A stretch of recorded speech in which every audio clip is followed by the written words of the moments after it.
Hey everyone, Diavolo here, and in today's video, we're starting another series, which, in the next two videos, I will be going over the final arc of probably one of the greatest stories in manga of all time. The ride that everyone has been on over the last almost 10 years with the anime and even longer with the manga has been completely outstanding, with every releasing season since the first exploding in popularity and doing even greater than its last. It's had the effect of becoming somewhat iconic throughout the anime and manga community as something that each studio or mangaka should strive to achieve. So without holding back anymore, let's get into the end of this amazing series and part 1 of the one and only War for Paradis arc of Attack on Titan. But just before we do, if you are interested in explain videos like this for a multitude of series, then make sure you hit that subscribe button and also be sure to leave a like on the video, as it really helps out with pushing my stuff to a bunch of new amazing people. But anyway, enough of that, let's get into the final arc of Attack on Titan. Inside of the prison, where the Survey Corps and other military prisoners are kept, the walls begin to rattle, as above, hundreds of Malian soldiers parachute down from their airships. Pieck calls out to Galliard to break the chain holding her to Gabby, in which he complies by severing Pieck's wrist from her arm before turning his attention back to Eren. Pieck throws herself off the roof to give herself the room she needs to transform, then carries Gabby away inside of the mouth of the cart titan while the battle rages on behind her. Eren is caught off guard by the Malian surprise attack, and Yelena yells for him to leave his titan so that he can hide indoors. However, realizing that this attack has to be the work of Reiner, he ignores Yelena and jumps over the side of the building to walk out into the streets of the town. At the same time, Reiner parachutes down from above with his hand bleeding and transforms. He lands, then faces off with Eren, and the two begin brawling. Spotting Magath, Pieck brings Gabby over to him, where Cole also is, and he immediately asks Gabby about his brother Falco. Gabby informs him that Falco had accidentally drunk Zeke's spinal fluid and is currently locked up, and Pieck provides additional information regarding the number of detained Eldian soldiers who also drank the spinal fluid. She also says that she suspects that Eren cannot currently use the Founding Titan's power without Zeke, otherwise he would have already used it. This causes Gabby to remember the conversation between Zeke and Eren, how they now had the Founding Titan and a Titan of royal blood, making them realize that Zeke could possibly be of royal blood, which is also affirmed by Zeke's unique powers with the Beast Titan. They state they cannot let Zeke and Eren come into contact. Eren and Reiner continue fighting, with Galliard attacking Eren from behind, which lets Reiner grab a hold of him from the front. Eren, though, uses the power of the Warhammer Titan to impale them both, and the Jaegerists move in with their Thunder Spears to finish off the Armored and Jaw Titans. But before they can even fire, a large shell pierces the head of Eren's Titan. Magath, atop the wall, calls out for another shot to be loaded into the artillery cannon on Pieck's back. While this happens, the Malian military provides cover fire in the form of soldiers on the ground and guns in the airships above. Magath fires another shell at Eren, forcing him to keep using his power, knowing that the Warhammer's stamina can be quickly exhausted. This gives Reiner a chance to get in close, and Galliard lunges at Eren. When Eren hurls him away, Reiner finally gets in and pins Eren down and prepares to bite open his nape. However, Eren screams and refuses to give up. He wrenches the Armored Titan's head away from its jaw, causing Reiner to fall back as a large boulder also shatters against his Titan's body, thrown by no one other than the big monkey, Zeke. He tells Eren that he did a great job, but now it's time to leave the rest to him.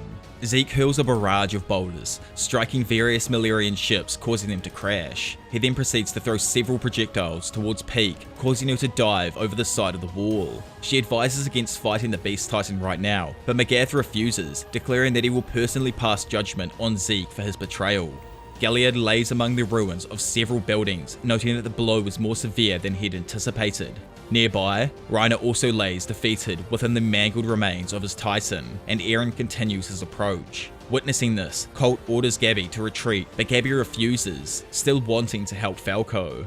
As the imprisoned members of the military demand to be released, Niall sits with Falco and proposes that it's a rescue attempt to free him, but Falco bitterly states that Marley would never do that for a mere Eldian. Niall mentions though that Falco had a chance to return home to his family, while the others likely will not and will soon be turned into Titans. Elsewhere, Maiji, Onyen Kopon, releases the locked up Survey Corps members and begs them to help Eren. When Connie refuses to help, Armin convinces him, and he also agrees that Onyen Kopon had no part in Yelena and Zeke's plot. Onyen Kopon suggests that they help Eren and Zeke, without whom, Paradis would be in danger from all of the world's armies. Mikasa weakly agrees on helping Eren, but Armin responds by saying that he believes Eren lied and the euthanasia plan sounded nothing like him. When Connie questions why Eren sided with Zeke and Yelena, Armin replies that he had to in order to protect the island, by awakening the hundreds of titans inside Shiganashina's walls and annihilating the world's major military forces. No other force would ever dare attack Paradis for years. Jean admits to being envious of Eren in the past, but refuses to see him die just yet. Connie agrees to help as well, and they set out to rescue the other prisoners. After taking out the Jaegerist guards, Connie finds Shadis lying wounded on a bed, claiming to have fought a bear. He insists that Connie forget about him and leave. Meanwhile, Pixis commands the soldiers without the black armbands to gear up with the maneuvering gear, and those who drank the wine would fight the enemies from the front lines. Louise tells Mikasa that she is glad that they are working towards the same goal, and that she can fight by her side again. Mikasa then folds her scarf, leaving it behind. Falco and Niall spot Colt and Gabby nearby. Niall brings him over and the three flee before joining his comrades. As they take refuge inside a nearby home, Gabby goes over the numerous acts of kindness and charity she had witnessed on Paradis, and finally understands the dramatic change in Reiner's behaviour. The Eldians on Paradis indeed are no different from those in Mali. Falco then admits his unwitting role in the raid, and knowing he will likely be turned into a Titan, he admits why he became a warrior candidate. But Colt proposes that Zeke may stop from transforming everyone if he is aware Falco is among those who consumed the wine. The Survey Corps face resistance from both sides, and Galliard attempts to rush Eren, only to get petalled by more stones from Zeke. Observing the charred remains of the cart titan, Zeke silently laments that Peak was killed in such a manner. At the same time as the Jaegerists cheer their success, several members are suddenly shot by Malian snipers. Zeke notices the gun barrel of the Titan artillery cannon on Peak is directly facing him. As Peak says, Magath fires, blowing a hole through the right shoulder of the Beast Titan, severely injuring Zeke. As Zeke falls, Magath becomes annoyed that he does not have another clear shot and fears that Zeke may still let out his scream. As members of the Malian army continue attacking, Reiner recovers and spots Eren approaching Zeke. Galliard lunges and halts the attack titan by biting into his leg. Seeing this, Eren then ruthlessly beats down on the Jaw Titan, striking his nape and critically wounding Galliard. Eren is then shot once more by Magath, but before he can fire again, the Jaegerists come from behind and strike at the cart titan. Armin and Mikasa are pinned down by gunfire from several soldiers, but Connie launches a thunder spear and orders that they take out the Malian soldiers before going after the cart titan. Inside the nape of the Beast Titan, Zeke's entire back has been completely destroyed from the rounds fired from the cart titan. He notices that he is now on the ground and begins to get to his feet. As Reiner and Eren continue fighting each other, Reiner grabs Galliard in an attempt to wake him up, but unexpectedly transfers the memory of Marcel to him, revealing that he tried to protect Galliard from becoming a warrior. This raises him out of his slump and he becomes emotional and unable to speak. As Zeke is about to summon the Titans, Colt arrives and pleads with him to let Falco run clear so that he will not be affected. While stunned that Falco had consumed some of his spinal fluid, Zeke still ends up letting out a bone-shattering scream, transforming everyone along with Falco, Commander Pixies, and Niall throughout the entire Shiganshina district into mindless Titans. The Titans instantly turn towards the numerous Malians and easily kill them. Reiner notices a transformed Falco charging towards him on the orders from Zeke and begins trying to fight him. Again, Zeke gets shot, but this time Armin and Mikasa take the cart titan by surprise, killing the soldiers accompanying it. At the same time, seeing Zeke's immobile body, Reiner began to remove his armor so that Falco could bite through, but before Falco could do so, he spots the wounded Galliard limping towards him and Reiner. As he thinks about Marcel's sacrifice, Galliard allows himself to be consumed by Falco, transferring the Jaw Titan to him. Reiner strikes Eren in blind frustration, but Eren instantly hardens his body, encasing him while he runs towards Zeke. Reiner tries to crush Eren, but is shot in the hand by a thunder spear, causing it to explode. As Eren and Zeke finally get closer, Eren notices out of the corner of his eye that a tearful witch has picked up a rifle. Instantly, she shoots right into and through Eren's neck, decapitating him and sending his head spiraling as Zeke screams in horror. Eren's decapitated head lands in the outstretched hand of Zeke, causing Eren to wake up in the desert realm, accessible via the paths. He sees a pillar of light that branches out. Below, he meets an aged Zeke who sits chained on the sandy ground.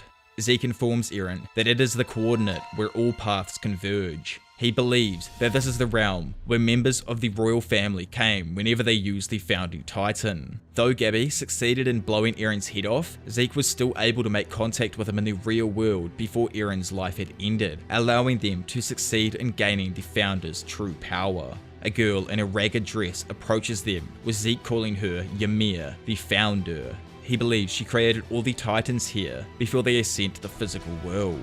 When Eren inquires about the chains Zeke is shackled to, Zeke explains that they represent the vow of renouncing war.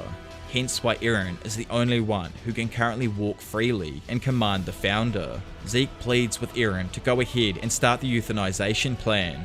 However, Eren refuses, revealing that he had only pretended to go along with Zeke's plan so that he could end up here in the coordinates. Severely disheartened, Zeke asks Eren why, and Eren replies, "It's because I was born into this world." Eren asks Ymir to lend him her strength, but she ignores him and kneels before Zeke. Zeke laments Eren's mentality and brainwashing by their father. Removing the chains around his body, he explains that he learnt many things while waiting for Eren to wake up, and that he can create anything in this land as long as he, with his royal blood, wills it. Unlike the past members, Zeke entered the coordinate without being tainted by Karl Fritz's ideology.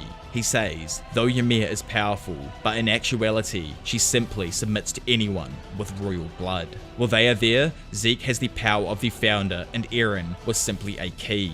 Chains appear around Eren as Zeke explains that he is glad to hear how his younger brother truly feels. Zeke doesn't blame him though, as he had Tom as a surrogate father. He believes that Eren needs someone to rescue him as well, and thus, Zeke plans to use the power of the founder to fix Eren. He does so by forcing the two of them into Grisha's memories, where they see Grisha and Carla playing with the newborn Eren. Zeke plans to show Eren how his father had sown the seeds of nationalism into him until the latter understands. Watching Grisha spend time with his family, Zeke is clearly dissatisfied with how Grisha enjoyed his life with his new family, as if his old one had never even existed. Zeke shows Eren how his father used his position as a doctor to treat a minister and get close to those in power. Even though things would go horribly for his family if he was ever caught, he still went ahead. He even found the basement beneath the chapel where the race family would hold their rituals. However, this was years before the day Walmaria got breached. Grisha ultimately went back to his family, with Zeke conceding that he really did seem to love them, enough that he set aside his mission to retake the founder. He thinks that perhaps Grisha had learned from his past, as he loved his second son, almost to the point of ending everything as a restorationist. However, Zeke brushes aside that now, because Eren is doing exactly as Grisha would have wanted him to. He tells Eren that he is not his true self anymore, and he will soon understand why. The two of them stand in the Jaeger family basement and talk near a sleeping Grisha when their father mutters, apologizing to Zeke. He looks up in the direction where Zeke stood by a cabinet, and both Eren and Zeke are surprised that Grisha in his memories seem to be able to see Zeke, asking if he was there. Confused, Grisha sat back down and dismissed the vision as a dream because he could not imagine how a bearded old man could be his son. Zeke stands in disbelief as Eren reaches the door of the basement, prompting Zeke to move forward. Still inside the memories, Zeke is surprised that Eren was raised without the same indoctrination he received. Given Eren's freedom to choose, Zeke is puzzled that Eren would betray him and carry out his father's plans after he received the attack titan. Eren, though, reveals that he had always been this way. The two of them then arrive at a memory where Eren killed two robbers who had kidnapped Mikasa. With Zeke being just as surprised as Grisha, Grisha scolds Eren, while the present-day Eren explains that Zeke expected the two of them to be similarly scarred, but Eren fights because that is who he is, and not what his father made him. He is different from Zeke, who Eren sees as a man who can only define himself by his willingness to deny his father who died years ago. Zeke chooses to express gratitude instead, because Grisha was the one who opened his eyes to the danger of Eldia. As they go through more memories, Zeke refuses to give up on saving Eren. The two of them watch the Jaeger family as the childhood Eren expresses his desire to join the Survey Corps. The young Eren talks about not wanting to be ignorant of the world outside the walls, and wants to carry on the work of those who sacrifice their lives. Grisha then offers to show Eren his secret in the basement after he gets home. But when Grisha leaves, he becomes bothered seeing a vision of the evacuation of Shiganshina. Because of this, he returned to the chapel where he had previously discovered the stairs leading underground. He follows them down and finds the members of the race family gathered in the cavern below. Grisha explains that he is an Eldian and a subject of Ymir who has come from beyond the walls. He asks the King of the Walls to kill all of the titans attacking the wall before his family and the other people within the walls could be easily eaten. Freyda is initially distressed by his words, but then her expression smooths as the will of the first king takes over. She refuses to help Grisha, calling this a time of judgment. The rest of mankind is too weak in the face of the power of the titans, so in order to protect the world, the Eldian people must accept their sins and perish. Still watching, Zeke is aware that the race family will soon be slaughtered and asks Eren if that was all a lie, but Eren doesn't reply. Instead, he stares intently at Grisha, who is becoming increasingly worried. Grisha wants to know how this can be atonement when the people are ignorant of their history and had no part in what happened. Freyda agrees that this is not atonement because they can never replace the lives that they took, but they can prevent the taking of future lives outside of the walls. As long as Eldians remain ignorant, they will be the only ones to die. Sensing something beyond him, Grisha just barely turns to see Eren glaring ominously at the race family. Even Zeke notices that something is odd.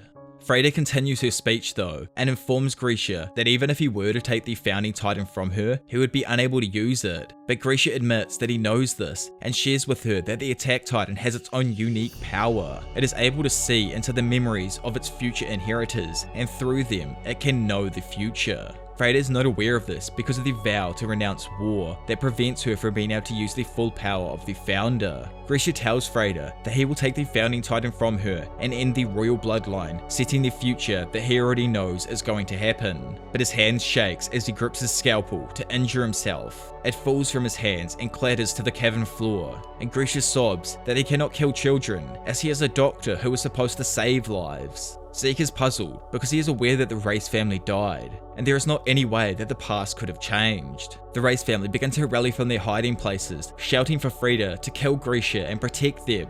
As Eren walks up to his father, still glaring, he demands that Grisha stand and asks if he forgot why he had come here in the first place. Eren brings up all the things that Grisha had set aside over the years: revenge for Faye, Dina, the Eldian restorationists, Kruger. He demands that they need to keep moving forward to avenge them, even if they die, and even after they die. He repeats what Kruger had previously asked Grisha, that he was the one who started this. This convinces Grisha to take up his scalpel and stab it through his hand. He then decimates the entire race family, with only Rod escaping.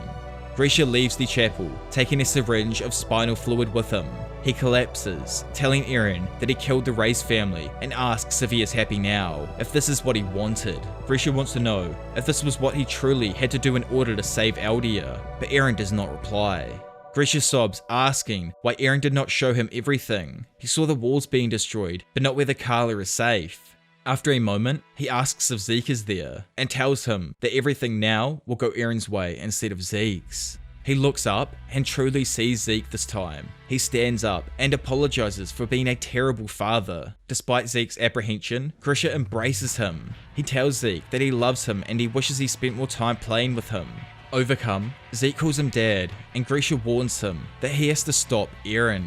The connection between the two brothers breaks and they find themselves back in the realms of the paths. Zeke realizes now that Eren is the one who pushed Grisha to kill the royal family and by extension, fight the rest of the world. But considering that the attack titan can transcend time, he is surprised that Eren also showed Grisha events that were unfavorable to him. Zeke concludes that Grisha was willing to steal the founding titan, even though he could not use it, because of a different memory Eren had shown him. Eren thanks Zeke for making his plan possible by bringing him into Grisha's memories, and says that that time with Astoria he had seen inside of Grisha's memories, and within them he saw his then future self and the sights of things to come. Zeke panics and shouts for Ymir to steal the ability to reproduce from all subjects of Ymir, causing the girl to turn away and walk towards the coordinate. He tells Eren that he does not know what kind of future he saw in Grisha's memories, but he did not see everything, just as he did not know that he would be unable to use the power of the founder here. Eren's wrists are still shackled, but he frees himself by literally tearing so hard that he rips off some fingers. As he chases after Ymir, Zeke tells him that it is pointless and that nothing in this world can stop her. In the past, Freda told her sister Historia that she should be like the girl in her storybook because she is kind and always thinking of others. However, that girl had lived in a harsh time when her people were enslaved by the Eldian tribe. When one of those slaves let a pig escape, Fritz, the tribal leader, calls for his slaves to identify the culprit or he will gouge out an eye from every one of them. The other slaves immediately point to a single girl, Ymir, who is surprised but bows her head and takes the blame. As a result, she is set loose and chased by hunters on horseback with dogs. Blood runs from one of her eyes and she is hit a few times by arrows, but she still runs until she finds a gigantic tree with a cave opening at the base of its trunk. Ymir walks inside and stumbles headfirst into the depths. A spine-like creature floats beneath her, linking up with her vertebrae and begins to morph with her as she drifts down. Suddenly, the forest erupts and the tree falls as Ymir emerges as the founding titan. Fritz, leader of Eldia, keeps Ymir as a slave though and puts her to work, and by the time that she is an adult, she had built roads, cultivated the land and made bridges between mountains. Fritz decided that she would also be his children, but sends her to destroy the people of Mali, which she does with complete ease. The time then passes and Ymir had 3 children for Fritz. When Malian officers kneel before Fritz, one of them rises in retaliation and heaves a spear at him. However, Ymir intervenes by jumping in front of the spear, which impales her through her shoulder. She collapses in front of Fritz, who is surprised but asks what she is doing, since a spear should not kill her. He commands her to rise, calling her his slave once more, but nothing happens. Fritz cuts up Ymir's body and has their daughters, Maria, Rose, and Sheena eat it. He commands his daughters to bear children and multiply so that Ymir's blood does not die out. When they die, they do the same with their own children, so their power is forever passed down and the Eldians will rule the land through the use of their massive titans. In the present, Eren grabs a hold of Ymir while inside the paths and tells her that it all ends now. He asks her to lend him her strength so that he can put an end to this world, and tells her that she is a person and not a slave, and that she has the right to choose rather than to serve. Seeing this, Zeke panics and yells his command a second time for Ymir to sterilize all subjects and reminds her that he is the one of royal blood. But before he can reach them, Eren cradles Ymir close and asks if she was the one that led him here, as she must have been waiting for 2,000 years for someone to come. Tears in her eyes appear as Ymir lifts her head. Back in the battle, a spiny substance connects Eren's decapitated head to the body. As the battle rages on, Walmaria begins to crack and shatter. It crumbles, revealing the wall titans inside and the skeleton of another titan, which rises up in front of a horrified Gabi. Mikasa remembers when she and the others went abroad for the first time. Though everyone has said that Eren has changed, she wonders if that was true or if he had actually been the same person the entire time. When their Survey Corps arrived in Mali, they were disguised to blend in with the local population, but they are astonished to see towns and people beyond the walls. Anya and Kopon greeted and offered to guide them to Kiyomi's estate. Connie, Sasha, and Hanj are shocked to see a car for the first time and acted if it was some kind of animal. While this happened, Mikasa found Eren staring off into the distance. Armin tried to get Eren to liven up by reminding him that they are finally in the outside world, but Eren, who had already seen most things through his father's memories, wasn't too excited. Mikasa wonders if anybody had realized that Eren had changed, or if they had just not want to notice the changes. As they take in the sights, Levi catches a young boy with a fez lifting Sasha's purse and tells the kid that it does not belong to him loud enough that the others overhear. The Malian crowd takes it poorly, as the boy is an immigrant who does not speak their language. As the Malians assume that he must have snuck aboard a ship and discuss making an example of him to discourage others, Sasha tries to intervene, but the Malians are still hostile and insinuate that the boy could be a subject of Ymir. Seeing the boy's fear, Levi scoops him under one arm and clarifies that he never said the child was a pickpocketer and that the purse is his older sister's. Nobody buys the excuse though, but Levi and the other soldiers end up running off with the boy. Though happy to be free, the boy thanks Levi by stealing his wallet before leaving. At Kiyomi's estate, she listens to the story of what happened to them along their way and confirms that blood testing has improved, and as a result of that, subjects of Ymir who have escaped the internments are constantly being discovered. Being a subject of Ymir used to be a proof of one's status in society, but when the Eldian Empire crumbled, those same people were chased out of their own countries. Because of this, Kiyomi states that it would be difficult for them to form friendly relationships with other nations. Armin is still hopeful though, so they avoid implementing Zeke's plan, and Historia will not have to bear children to serve as royal-blooded titans. Mikasa notices that Eren has left their meeting with Kiyomi and goes outside to look for him. She finds him looking at a cluster of refugee tents. At first, she begins to rebuke him for going outside alone, but then she realizes that he is looking at the boy who stole from them, as well as that boy's family.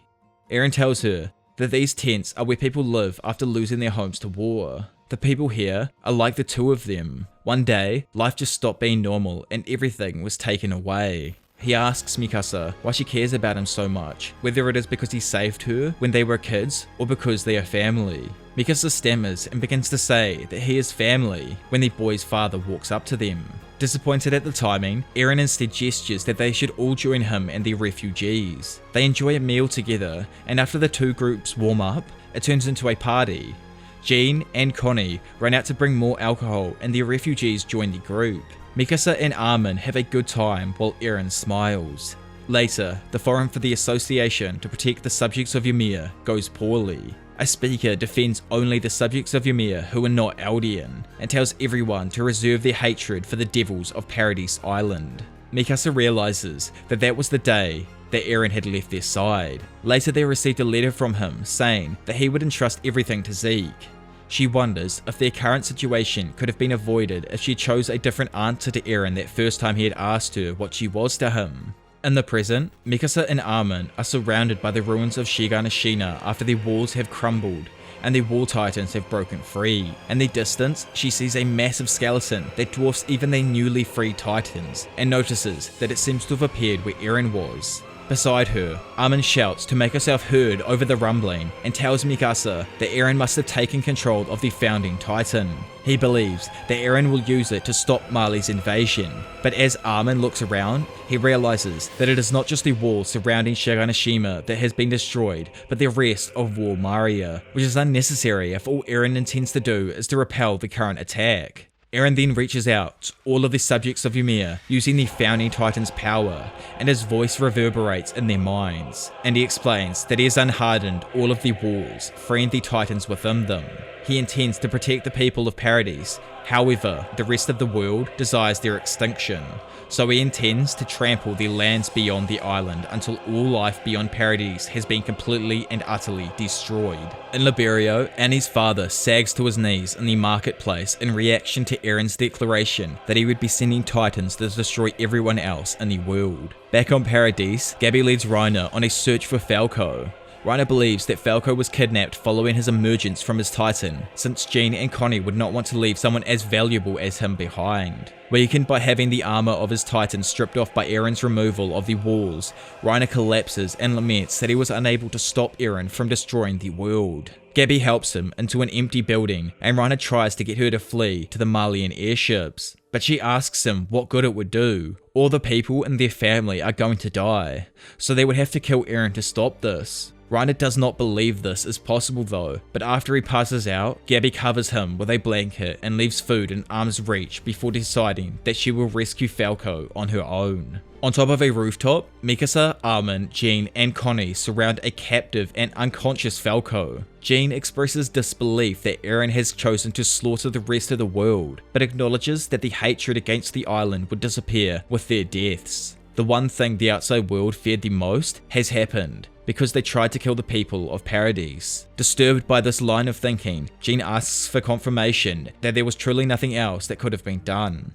Eren has rejected Zeke's euthanization plan and rejected sacrificing Historia, so he must be doing all of this to protect his friends, who he has said mean more to him than anything in the entire world. The four are broken out of their lull by the sight of the Eldian soldiers fighting with the newly formed titans. Armin is surprised since Eren should be able to control them if he has command over the founder. Before they can head in to help, Mikasa asks Jean what he intends to do with Falco, and Jean suggests that they intend to feed him to a Titan to save someone since Falco had just inherited the Jaw Titan, and Connie interrupts to say that they will feed him to his mother. Armin argues against this though, since it will start a new conflict between them and the warrior unit, but Connie refuses to listen.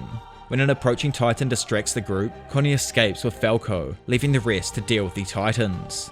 At the fort, Yelena wonders why Zeke is not in control of the approaching Titans. In the streets of the city, the Blouse family and Nicolo flee from one of the newly created Titans, with Kaya accidentally falling down a set of stairs. The Titan pursues her, giving Kaya flashbacks to when her mother was being devoured right in front of her. Frightened, she asks for her sister to save her, but as the Titan lunges for her, it is shot through the mouth by Gabby, causing it to fall. She then jumps in front of Kaya and jams her rifle into the Titan's throat so that she can blow out its nape.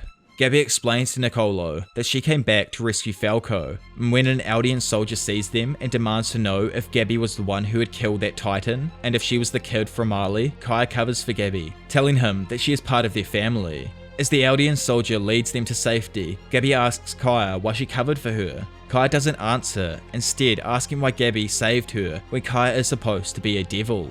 Gabby tries to correct her, saying that herself is the real devil. She had killed a lot of people just to earn praise. Nicolo tells the girls that there is a devil inside all of them, and that is why the world has turned out this way. Back at the fort, Surma is nearly eaten by a Titan when he is saved by Shadis, who berates the soldier for not remembering the training he had given him. He orders them to put on some equipment and follow him. Mikasa, Jean, and Armin reach the fort and begin fighting the Titans around it. Jean orders everyone to move to the top floor to concentrate the Titans in one place and destroy them with the Thunder Spears. Once prepared, he has them all fire at once, wiping out the Titans. The Shiganashina district is completely in shambles and surrounded by massive Titans, but the battle itself appears to be done. Nearly all the Malian soldiers have been wiped out, and the smaller Titans are gone.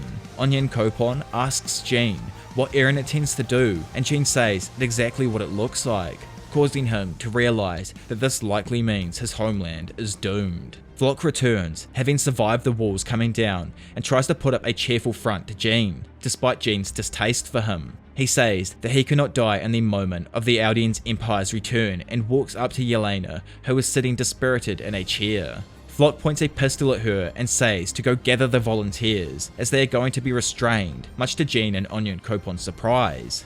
Inside of the fort, Armin and Mikasa are pleasantly surprised to see that Sasha's father is alright, and even more surprised to see that Gabby has returned. Gabby tells them that she no longer wants to fight them. She just wants to save Falco, and then she will leave. However, Armin explains how Connie has taken Falco to save his mother. Gabby becomes saddened by the news, but she decides to try and figure out a way to fix Connie's mum. She thinks if Armin asks Eren, he'll change her back for him, as the founding Titan should be able to do so. Armin was surprised to hear this, and pressed Gabby to tell him what she knew, and when she tells him that it was when the walls fell. And Armin remembers that Eren said he would undo all of the hardening. In an underground room, the crystal surrounding Annie has shattered. She coughs and wakes up, finding herself lying on the floor. In the Stohis district, Hitch and the other members of the military police dig out survivors from the rubble left by the walking Titans. The Titans are not hostile to the island humans, but the human population is still split over Eren's actions in waking them. Some blame Eren for the deaths caused by the crumbling walls, and others defend them as an acceptable sacrifice. Seeing the civilians begin to clash, one of the MPs tells Hitch to return to the headquarters and bring back recruits and weapons. While she organizes that effort, she notices a trail of liquid coming from the basement and then ending at a closet door. Hitch opens the door and is immediately assaulted by Annie, who threatens to cut open her neck using her ring. However, Hitch is able to break free and throws Annie over her shoulder. Hitch panics, trying to think of a way to restrain Annie before she transforms, only to realize that Annie's already injured herself and can turn into the female Titan at any time. Annie uses this to threaten Hitch into obeying her, but Hitch calls her bluff, claiming that Annie is too weak to do that right now. Someone then knocks on the door asking if Hitch is okay, while she makes up her mind. A short time later, Hitch and Annie are in the stables, and Hitch says that this is for the best because she will no longer have to watch over Annie's body. And Annie responds that in that case, she won't have to listen to Hitch talk about men either. Surprised, Hitch realizes that Annie would have been conscious for the entire 4 years she has been inside of the crystal. Annie describes it being like a dream in which she would hear both Hitch and Armin as if they were far away.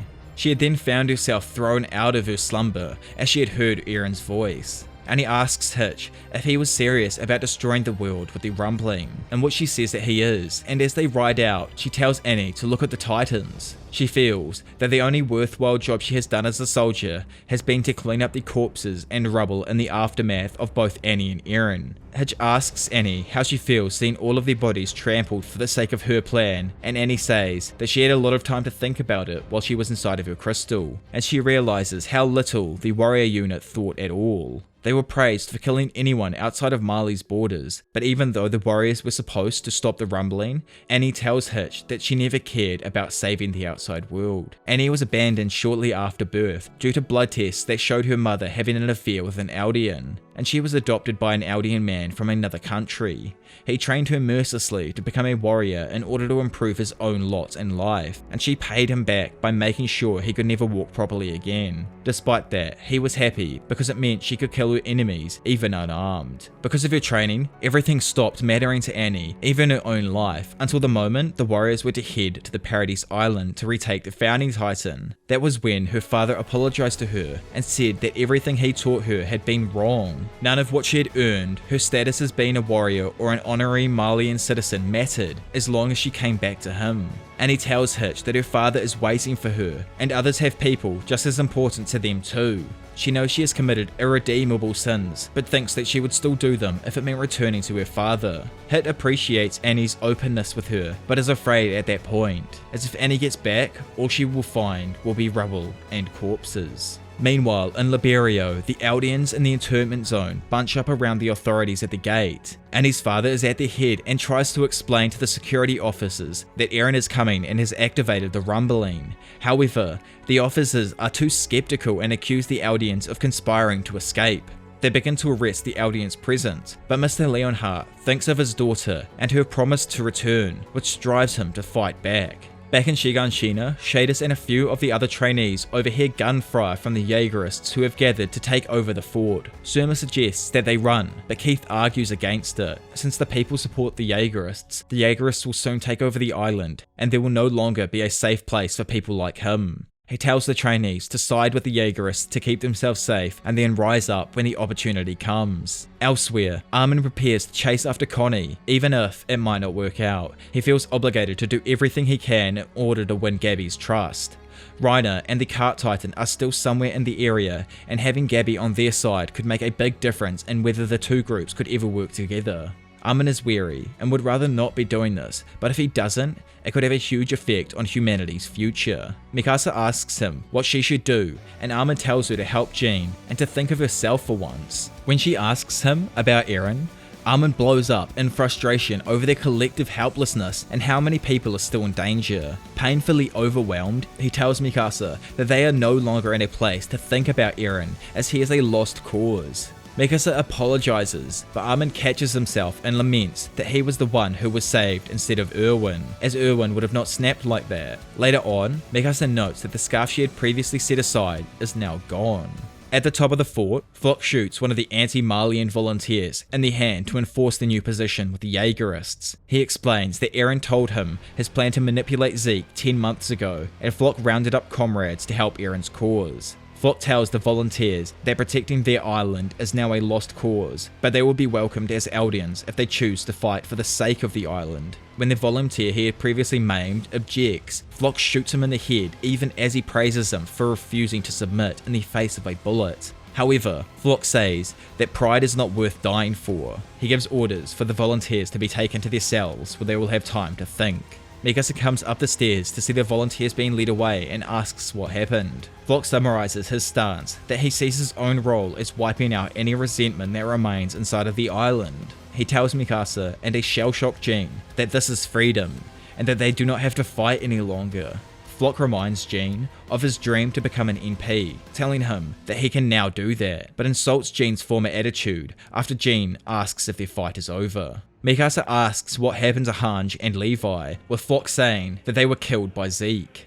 Out in the wilderness, Connie is riding with Falco under the pretense that he is taking Falco to safety so he can get his amnesia treated. Falco is grateful since he has a gap in his memory of what happened after meeting up with Gabby and his older brother Colt. However, he cannot shake the feeling that he has met Connie somewhere before. Also in the wilderness, Peek and Magarth watch the Malarian airships retreating. Magarth thinks this is a smart move since they can warn the rest of the world about what has happened, but Peek is feeling down since there's no way to get the Titan Wall to even stop.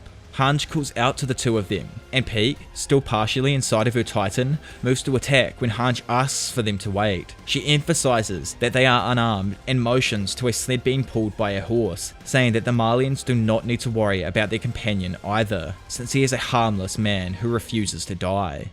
Earlier on, Hange lured and shot a Jaeger soldier who came looking for the companion. Hange then returned to the camp where a severely wounded Levi was resting. She surmises that the only reason he survived his injuries is due to his Ackerman heritage. She fears that they will be unable to stop the Jaegerists even if Eren defects from Zeke, and wonders if their time has come. Hange was building a sled for Levi's transportation when Eren had used the Founding Titan's power to speak to all of the subjects of Ymir. Levi had awoken from it and immediately demanded to know where Zeke had gone. He is bothered that he did not realize that Zeke was prepared to die and that had made him careless. Noticing the sled, he asks Hange about it and comments that they are unable to stay out of the action despite their doubts. After encountering Magarth and Peek, Levi says that their interests align. They all want to stop Zeke. Magarth is cautious but willing to listen. Hange theorizes that Zeke is trying to win over Eren so he can use the Founding Titan. Though they know the Founding Titan is incredibly huge and seems impossible to beat, Hange feels that it makes it more necessary for them to work together. That evening, Connie and Falco make camp for the night. Connie contemplates how he should feed Falco to his mother to turn her into a human again. Feeling conflicted over killing a child, he wonders if Sasha would have understood. The next morning, they arrive at Ragako and Falco reveals that he overheard Connie talking to himself in the previous night. He asks why Connie took him here, while pretending that he did not know who Falco was. Falco asks if Connie is going to try and take revenge for Sasha's death. Connie tells Falco that what happened with Sasha was part of a military engagement, and he knows that, but shows Falco his mother anyway, without telling the boy who the Titan used to be. He suggests that Falco help him clean the Titan's teeth by climbing up on a support beam. Before that can happen though, Armin and Gabby arrive on horseback. Gabby shouts that Falco has inherited the Jaw Titan, and that Connie is trying to feed him to that Titan. Connie reacts by grabbing Falco and holding the blade to his throat. He starts climbing the ladder to the beam above his mother, pulling Falco along with him as he defends his actions to Armin. Gabby urges Falco to use the power of the Jaw Titan to escape, but Falco is confused since he doesn't know what happened to Galliard. Armin thinks on how he has failed to live up to Erwin's legacy, and he begs Gabby to forgive Connie. He anchors his wires into the support beam right above Connie's mother, intending to sacrifice himself instead of Falco. Seeing this, Connie lets go of the boy and pushes Armin out of the way before he can fall into the mouth of his mother. Connie realizes that even if his mother became human again, she would have suffered because she would have become the Colossal Titan. She told him to become a great soldier, but instead he almost hurt a child and one of his friends. Connie decides that he still wants to be a soldier his mother would be proud of, so he suggests that he and Armin go save some people. Meanwhile, Mikasa finds Louise in the infirmary wearing her missing scarf. Louise can no longer go outside due to the shrapnel now embedded in her stomach from the battle, but she still believes in the Jaegerists' cause and has no regrets. When she met Eren once, he told her to throw the scarf away, but she held on to it. As Mikasa leaves, Louise tells her that she became a soldier because she had admired her. Outside, Flock announces that the time of the Eldian persecution has come to an end. Jean appears to have sided with the Jaegerists, but Mikasa watches from within the crowd. Citizens begin celebrating, and Armin, Connie, Falco, and Gabby get some food before they continue their plan to group up with Reiner. When they sit down, they realize that Annie is sitting right next to them and scarfing down a pie.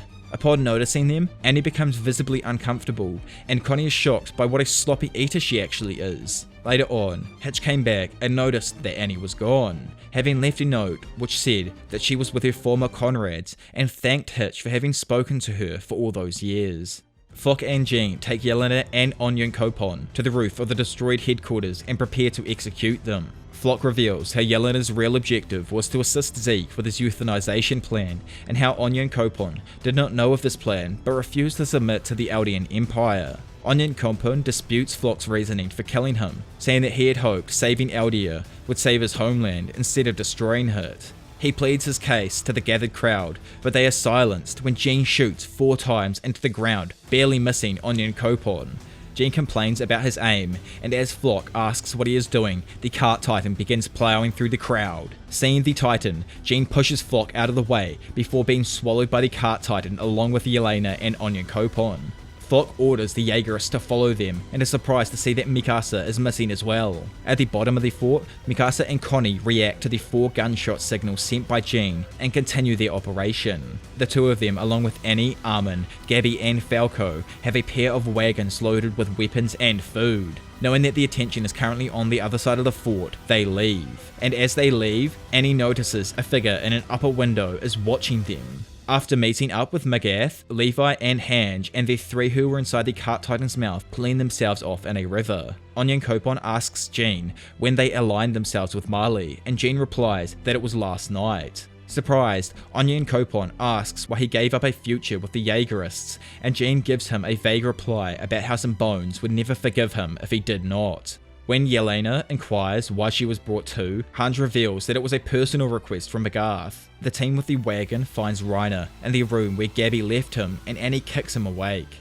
Reiner is surprised to see her again and starts to panic after seeing his former friends surrounding him. Gabby and Falco calm him down, saying that they are all on the same side now. Connie tells him that they do not have any time, and Reiner asks where they are going, with Connie replying that they are going to save the world, and that they need Reiner's help to do so. A day before, while daydreaming, Jean imagines a world where his life as a soldier is over, and he is with his wife and child. But he cannot ignore the knocking on his window from Hange. She briefs the 2 of them on Levi's present condition and how they joined forces with Magath and Peak to stop Eren. Given the destruction of the island's military, Hange no longer feels that they can command Jean and Mikasa, but Hange still wants their help. She feels that their current team is powerless without Jean or Mikasa's assistance, or that of the 9 Titans. Mikasa agrees, hoping to save Eren from any additional attacks, even if he means to protect Paradise Island. Jean is skeptical though, as even if they stop Eren, that will not end the world's hatred of them. That will take decades to end, and Eren would only have the founding Titan for another 4 years due to the curse of Ymir. Hange and Jean debate over the plans, and if they could buy some time by stopping Eren. Jean points out that nothing they have tried so far has worked, which is why Eren has decided that it was necessary to wipe out the rest of the world. Hange snaps, refusing to support the solution, but moments later, she apologizes and acknowledges their idealism that led to Eren's current path. She wants to run away and forget about everything, but they cannot forget their devotion to the freedom of humanity. Most of their comrades had died without knowing any of the truth of the outside world, and they wonder if any of the fallen soldiers would be so narrow-minded as to only wish for freedom for those on the island.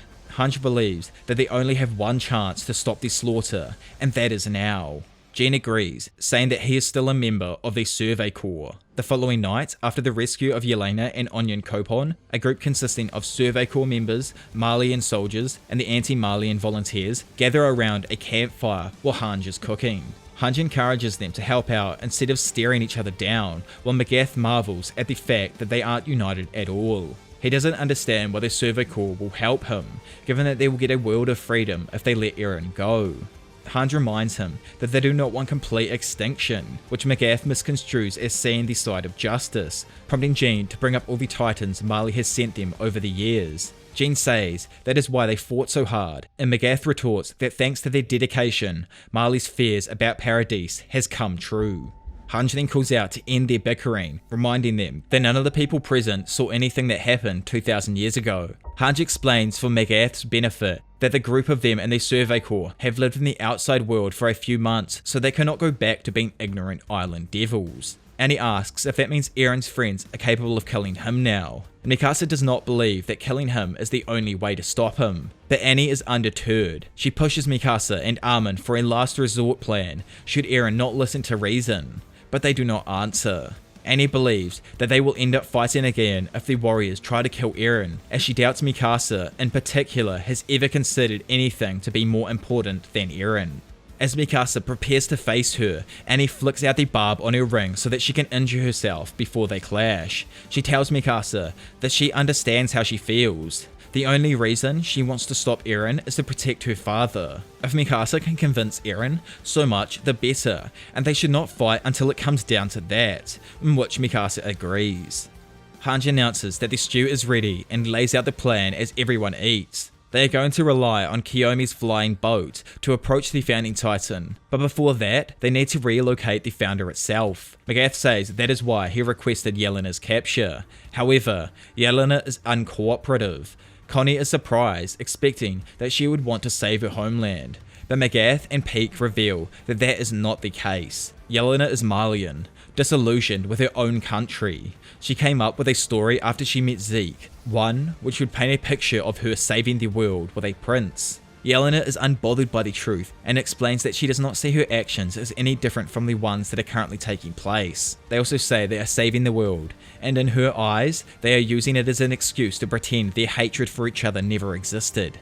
She calls out how Reiner and Annie killed numerous citizens of Paradis, including former comrades. Yelena questions Armin's tactics at the port in the city, and how someone so sensible could recklessly destroy the Malian naval fleet using the Colossal Titan, showing everyone the extent of power that he stole from Berthold. She then talks about how the Survey Corps, in turn, wreaked havoc on Liberio, taking few casualties because they were so effective against military and civilians alike. After a silence, Jean breaks it by telling Hange that her stew is great and asks for seconds. He expresses gratitude to Yelena for airing their grudges so that they can put them behind them, but she does not let him off easily, suggesting that he ask about Marco. Annie begins to explain that she was the one who took off Marco's equipment, but Reiner adds that she only did so under his orders. Marco had overheard Reiner and Berthold speaking, and they were afraid of being found out, so they removed his gear and left him to be eaten by a titan.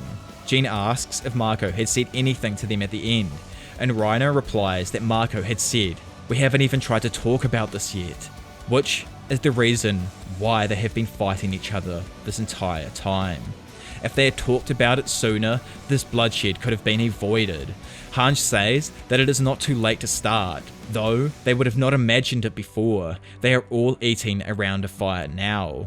Reiner still feels guilty over Marco's death, and does not want forgiveness, but is unable to stop talking about his feelings, even though Jean no longer wants to hear about it. After an unrequested story, Jean gets up and throttles Reiner. Connie and Armin have to pull him away, and he accidentally kicks Gabby when she tries to protect her cousin. The shock of hitting her gets Jean to completely stop. Falco runs up, asking if she is alright, but Gabby turns to Jean and tells him that they wanted to slaughter the people of Paradis so that the world would accept them and forgive them, but now everyone they care about is going to be taken away because of it. She apologizes and asks Jean and the other Survey Corps members to help them stop the rumbling. Jean asks to be let go and runs off into the woods. Gabby despairs over his departure, but while in the woods, Jean holds his head, still suffering. The next morning, Jean lets Gabby know that he does indeed intend to help them, and they leave for the harbour in a pair of wagons. He apologizes to Gabby for kicking her, but does not apologize to Reiner, who accepts that. Peck approaches the group in her cart titan after having scouted ahead and informs them that the Jaegerists have captured the harbour. They must have gone ahead and used their steam engine train, and they are currently prepared for battle, with soldiers equipped with anti-titan gear. Inside of the harbour, Flock stands behind a captive Kiyomi with a pistol in hand. Well, that officially brings us to the very end of part 1 of Attack on Titan's War on Paradis, or War for Paradis arc. And honestly, this arc here is actually like insane. Some of the paneling and the story that is going on at this point in the story is unreal, and I've enjoyed it probably more than anything that I've edited on so far, story-wise. It's just been extremely enjoyable, and I hope you do like the kind of new style of editing that I've used for this kind of video to get around what's happened in the past, obviously. If you guys want to like support me and one of my mates as well, then make sure you go down in the description below and check out his link and like my Patreons and all that kind of stuff, and try and get him to 500 subs. Honestly, I think he'd kind of love that, and I thought I'd just chuck this in here at the end of the video because he's helped me out more than you could possibly imagine with like starting my YouTube channel and growing it. But yeah, honestly, like seeing him want to start a channel now and wanting to grow that and work on that is, you know, like awesome, and I want him to do well, and I want to be able to like make content or similar kind of content with him in the future. So, you know, make sure you go down to the description and check his channel out, and, you know, watch a couple of his videos if you guys are interested.